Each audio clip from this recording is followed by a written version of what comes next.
Assalamualaikum warahmatullahi wabarakatuh. Nama saya Ahmad Lutfi Baihaqi. Di sini saya ingin menjelaskan eh, pengertian cooperative learning dan pendekatan cooperative learning. Langsung saja, mukaddimah, pendahuluan. Pembelajaran kooperatif atau cooperative learning merupakan sarana penting untuk memperoleh informasi dan pengalaman dalam sistem pendidikan, apapun bentuknya. Dan ini dilakukan dengan cara yang sederhana dan dapat diakses oleh semua orang.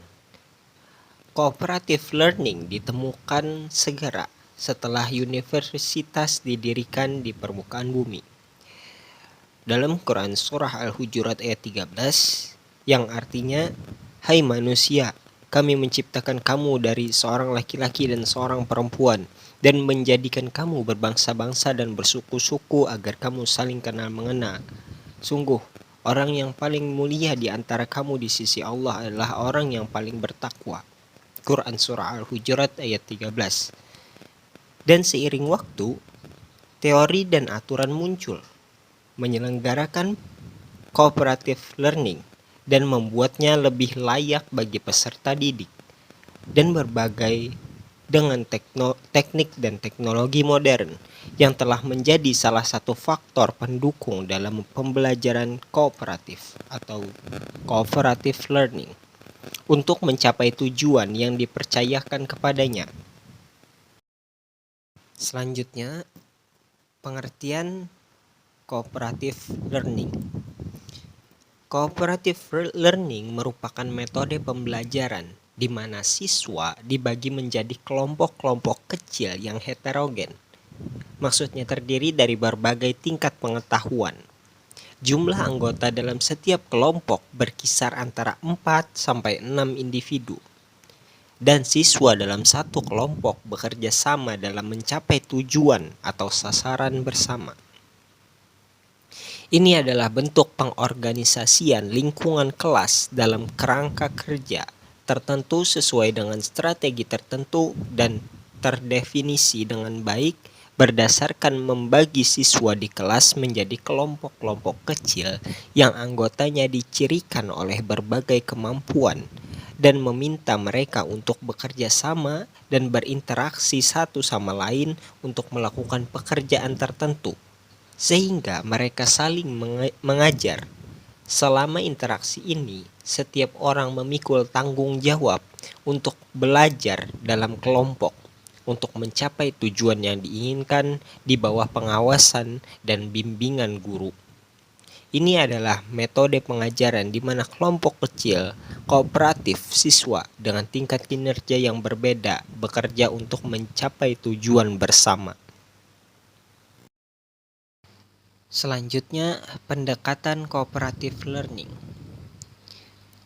Para ahli pendidikan merujuk pada lebih dari satu model pembelajaran kooperatif atau cooperative learning dan sebagai berikut. Yang pertama, ada model belajar bersama. Dalam model pembelajaran kooperatif ini, satu tujuan ditetapkan untuk semua kelompok dan pengalaman dapat dipertukarkan dan saling membantu baik di dalam sekolah, lembaga pembelajaran, atau di luar sekolah.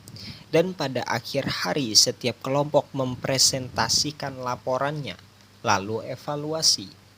Dan model pembelajaran kedua adalah model pembelajaran kelompok. Dalam model ini, guru membagi siswa di kelas menjadi beberapa kelompok dan setiap kelompok mencakup antara 2 sampai 5 individu. Dan tujuannya adalah untuk mempelajari topik atau masalah yang telah ditentukan dan kemudian menetapkan tujuan atau sasaran yang ingin dicapai. Dan tugas dibagikan kepada masing-masing kelompok.